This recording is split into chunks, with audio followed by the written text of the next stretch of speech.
আমাদের রাশিচক্রে যে ৯টি গ্রহ রয়েছে সেই গ্রহগুলি কোন কোন ভাবে দিকবলি হয়।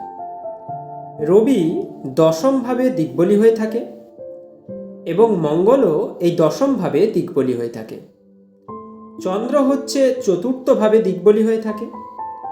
শুক্র এই চতুর্থ ভাবে দিকবলি হয়ে থাকে। বুধ হচ্ছে প্রথম ভাবে দিকবলি হয়ে থাকে এবং বৃহস্পতিও এই প্রথম ভাবে দিকবলি হয়ে থাকে। শনি হচ্ছে সপ্তম ভাবে দিকবলি হয়ে থাকে এবং এই রাহু ও কেতু এই দুটি গ্রহের দিকবল তেমন ধরা হয় না।